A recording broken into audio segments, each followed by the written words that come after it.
We're going back in time to the Apollo era again. So Judith Love Cohen was one of the people that worked on the abort system for the Apollo mission. So if something went wrong on the way to the moon, her system, her team system, should be able to cancel the whole thing and getting back to Earth nice and safe and sound. Before working at NASA, Judith Love Cohen combined studying engineering with also being a professional ballet dancer. She was actually at one of the top ballet schools and operatic societies in America, the New York Opera Hall, in the 1950s and 60s. Now, the more she went on to work with NASA, she dialed down a little bit on the dancing and continued to work on the support system. And this support system helped with one particular mission. Which mission do you think it may have helped with in particular? Ooh. Do you think it was Apollo 8, Apollo 11, I'm sure. Apollo 13, or First Apollo one to land 17? on the moon, right? Apollo 11. Yeah. Yeah. I think it's 11. 11. First one to land on the moon, right? I'm going to If go I with remember 11. correct. Who thinks it's the top one, Apollo 8? No, 13. What about Apollo 11? Me. No, I think it's don't know. 13 because that one got famously saved. Yeah. Yeah. Actually, yeah, abort. Yeah. Yeah. I just thought, yeah. Okay. Apollo If 13. you got it right, the correct answer 13, 13. is Yeah. Yay! 13. Yeah. Because abort system. Yes. So actually, That makes Apollo sense. 17, that one went perfectly well. Nothing really went wrong with this one. Another lady called Margaret Hamilton Hayes helped save this one.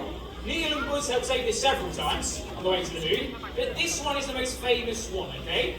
52 years ago today, on Apollo 13, an oxygen fuel cell exploded. 52 Yeah, I was years ago thinking. today. 52 years ago today. So on the way to the moon exploded, and they couldn't get to the moon, and it's all about getting them back to Earth again. The chances of doing this safely is very, very slim. Despite this, thousands of people worked around the clock, and 4 days later, all 3 astronauts returned to Earth, stepped outside their capsule in one of the most incredible feats in the history of space. So lots of people worked on this. Judith Love Cohen's abort system in particular helped with this. Now, what I want to do briefly is rewind 1 year. So we go back to 1969. Neil and Buzz have just landed on the moon. And Judith Love Cohen is working on a problem with this abort system. She goes into work one day to work on it. And I should mention at this point, when she goes into work on this day, she is 9 months pregnant with her 4th child. It's halfway through the day, her waters break, and she goes into labour. Oh. And on her way out of the door to the hospital to give birth, she takes a printout of the problem she's been working on, takes it to the hospital, and continues to work on it throughout her labour. What a woman. Not only that, she solves the problem in her labour. And at the end of the day, she rings her boss and says, "Good news, I've solved the problem. Oh yes, and the baby's okay too." And Wow. not only that, the baby that was given birth to that day by Judith Love Cohen grew up to be the actor Jack Black. Whoa!